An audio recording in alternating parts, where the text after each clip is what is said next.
அன்பானவர்களே, அன்பு வணக்கங்கள்.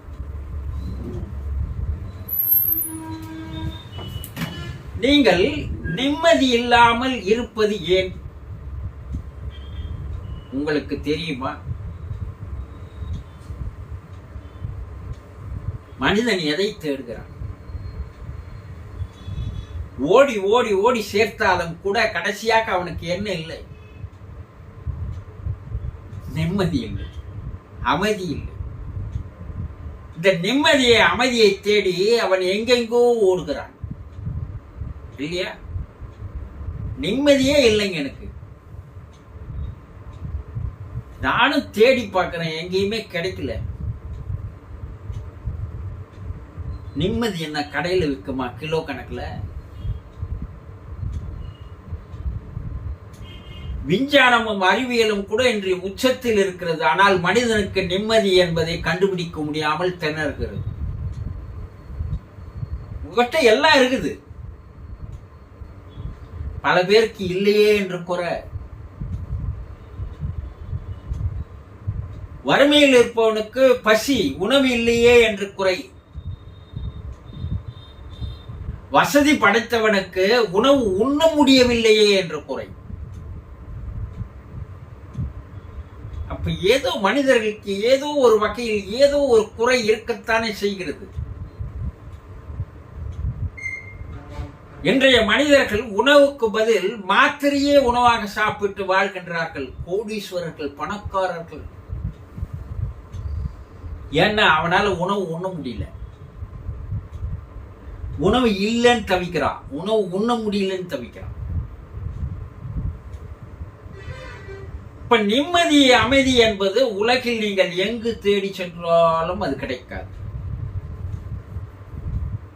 அந்த அமைதியும் நிம்மதியும் உங்களிடையே தான் இருக்கிறது, வேறு எங்குமே கிடையாது. ஆனால் இது ஏன் எங்களுக்கு நிம்மதி இல்லை, அமைதி இல்லை என்றால் உங்களுடைய மனப்போக்கு சரியில்லை, உங்களுடைய மன அமைப்பு சரியில்லை. உங்களுடைய மன அமைப்பை நீங்கள் சரியான வகையில் டியூன் அப் செய்து வைத்துக் கொள்ளவில்லை. அந்த மன அமைப்பில் மகிழ்ச்சி தரக்கூடிய, ஆனந்தம் தரக்கூடிய, இன்பம் தரக்கூடிய, நிம்மதி தரக்கூடிய, அமைதி தரக்கூடிய விஷயங்களை நீங்கள் அதுல பதிவு செய்யவில்லை. நீங்கள் உங்கள் மனதில் எதை பதிவு செய்திருக்கிறீர்களோ அதுதானே வெளியே வரும். எண்ணங்கள், சமஸ்காரங்கள், கர்மாக்கள், வாசனைகள், இவையெல்லாம் தான் ஒரு மனதில் பதிவாகிறது. இவையெல்லாம் பதிவானதற்கு பெயர் தான் மனம். ஆக்கப்பூர்வமான எண்ணங்கள் இருக்கிறது, அழிவுபூர்வமான எண்ணங்கள் இருக்கிறது. நல்ல எண்ணங்களும் இருக்கிறது, தீய எண்ணங்களும் இருக்கிறது. நீங்கள் எதை விதைக்கிறீர்களோ அதைத்தான் நீங்கள் அறுவடை செய்வீர்களே தவிர வேறு ஒன்று முளைக்காது, வேறு ஒன்று வராது இல்லையா? விதை விதைத்தவன் விதையே அறுப்பான், திணை விதைத்தவன் திணையை அறுப்பான் சொல்லுவாங்க இல்லையா? வினையை விதைத்தவன் வினைதான். அப்போ நீங்கள் உங்களுடைய மனப்போக்கை சரியான முறையில் கையாளவில்லை. அந்த மனத்தில் இருக்கின்ற அந்த பதிவுகளை, எண்ணங்களை சரியான முறையில் நீங்கள் அதில் என்ன பண்ணல, ரெக்கார்ட் பண்ணல. அப்ப நீங்க எதை பதிவு செய்திருக்கிறீர்களோ, எதை வைத்துக் கொண்டிருக்கிறீர்களோ அதைத்தானே அந்த மனம் தரும். சொல்லுங்க. வேதனையாக இருக்கிறேன், துக்கமாக இருக்கிறேன், கஷ்டத்தில் இருக்கிறேன், கவலையில் இருக்கிறேன், என்னென்ன வார்த்தை சொல்றீங்க? இந்த தகாத எண்ணங்களை எல்லாம் நீங்கள் மறுபடியும் மறுபடியும் மறுபடியும் அதை பதிவு செய்து கொண்டே இருப்பதால் அதுதான் உங்களுக்கு வெளியே வர ஆரம்பிக்கிறது. உங்களுக்கு வாழ்க்கையில் சில துக்கங்கள் நடந்திருக்கலாம், சில வேதனையான நிகழ்வுகள் நடந்திருக்கலாம் இல்லையா? ஆனா நீங்க அத ஒரு நாளைக்கு 100 முறைக்கு மேல அதையே நினைத்து நினைத்து நினைத்து நினைத்து வேதனைப்பட்டு கொண்டே இருக்கிறீர்கள். அது ஆழமாக பதிவாகி விடுகிறது. அதுதான் வெளியே வந்த வண்ணமாக இருக்கிறது. உங்கள் வாழ்க்கையில் மகிழ்ச்சியான தருணங்கள் இருந்திருக்கும் இல்லையா? அந்த மகிழ்ச்சியான தருணங்களை, நிகழ்வுகளை நீங்கள் அடிக்கடி நினைத்து பார்த்து சந்தோஷப்படுகிறீர்களா? இல்லையே.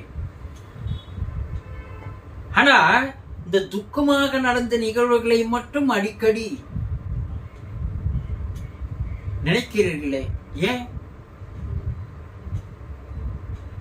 அது தனக்குள் ஒரு ஆர்வத்தை, ஒரு அக்கறையை உங்களுக்கு ஊட்டுகிறது. இந்த நாய் இருக்குது இல்லையா, அது எலும்பு கடிக்கும். அந்த எலும்பு போய் நாயினுடைய வாயிலே குத்தி கொண்டு அதன் வாயிலிருந்து ரத்தம் வரும். ஆனா அந்த நாய் என்ன நினைக்க தெரியுமா? எலும்புல இருந்து தான் ரத்தம் வருதுன்னு நினைச்சுக்கணும், மறுபடியும் மறுபடியும் கடிச்சுக்கினே இருக்கும்.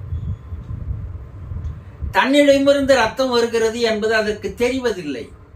எலும்புல இருந்து ரத்தம் வருது, ருசியா இருக்குது, ருசியா இருக்குதுன்னு அதையே கடித்து கொண்டிருப்பது போல நீங்கள் என்ன நினைக்கிறீர்கள் என்றால், உங்களுடைய துக்கங்களை, கஷ்டங்களை, கவலைகளை, வேதனைகளை, சோதனைகளை நினைத்து நினைத்து பார்ப்பதால் அது ஏதோ ஒரு பழக்கத்திற்கு நீங்கள் அடிமையாக்கி விடுகிறீர்கள்.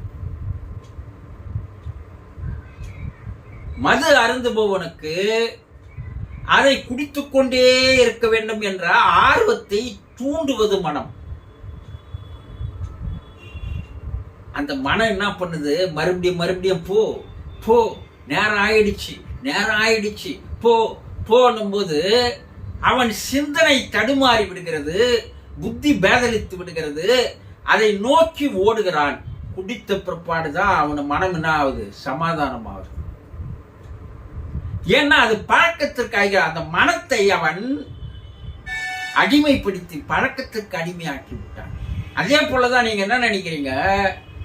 இதை நினைத்து பார்ப்பதால் நமக்கு ஏதாவது கிடைக்க போகிறதா இல்லை. ஆனால் நினைத்து பார்ப்பதை கூட உங்களுக்குள்ளே நீங்கள் வேதனையாக இருப்பதை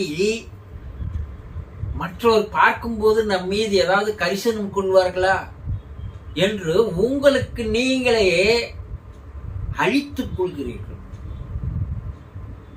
சிந்திச்சு பாருங்க. வேதனையிலிருந்து வெளிவந்தவர்கள் அவ்வளவு சீக்கிரமாக வெளிவருவதில்லை. அப்போ உங்களுடைய மனப்போக்கை, மன அமைப்பை, அதில் எதை நீங்கள் பதிவு செய்ய வேண்டும் என்பதை முதலில் தெளிவாக தெரிந்து கொண்டால் உங்கள் மனம் அமைதியாக தான் இருக்கும், நிம்மதியாக தான் இருக்கும்.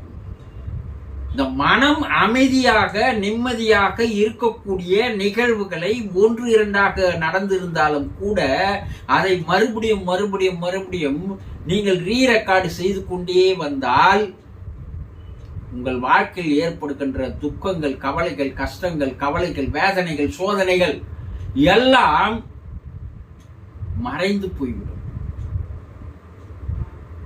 என்ன சொல்லுவாங்க? எல்லாம் கடந்து போகும்.